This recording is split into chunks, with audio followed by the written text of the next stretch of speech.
So in this exercise, we've got Helen on the phone and we've just got two shots and we just need to join the dialogue together. The dialogue from the wider shot cuts to the dialogue on the close-up.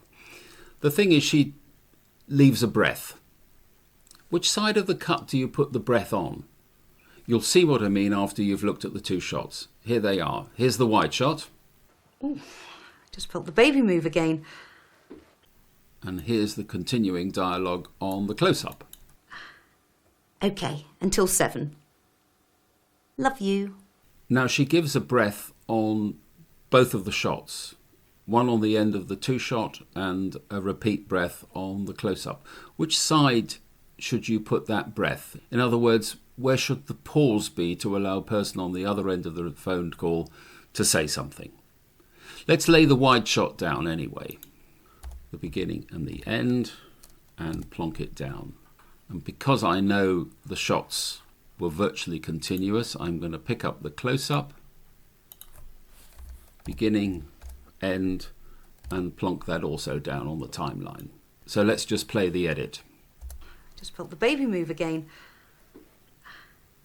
Okay, until 7. So we got two breaths. We need to cut one of them out. I think my preference is to cut the close-up one out. The reason being, we've cut to the close-up and then the close-up doesn't move. You know what I mean? It doesn't get going. So I'm going to take the breath out of the close-up by advancing forward. Now we can try it. Here's the result. So this is all of the wider shot and the close-up will be the dialogue straight away. Again. Okay, until 7. Again. Okay, until 7. I think that's pretty good. Now if we do it the other way round, so I've put back here all of the close-up and now I'm going to trim out the breath on the two shot.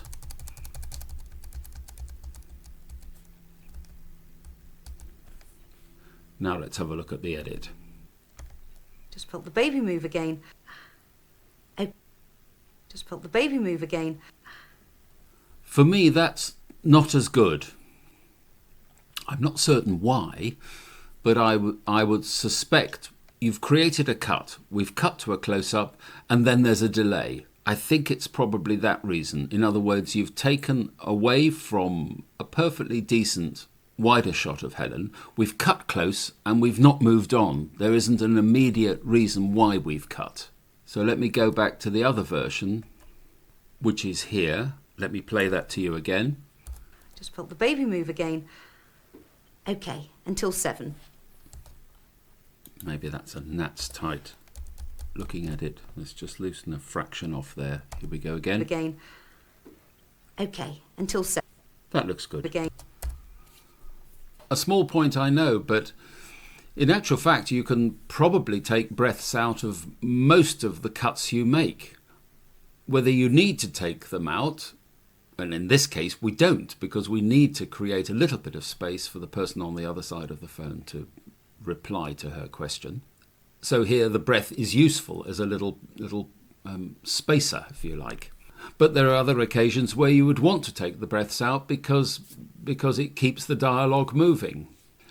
On the download, these two shots are available for you to just put together, and I've got 3 versions: breath before the cut, breath after the cut, and no breath at all.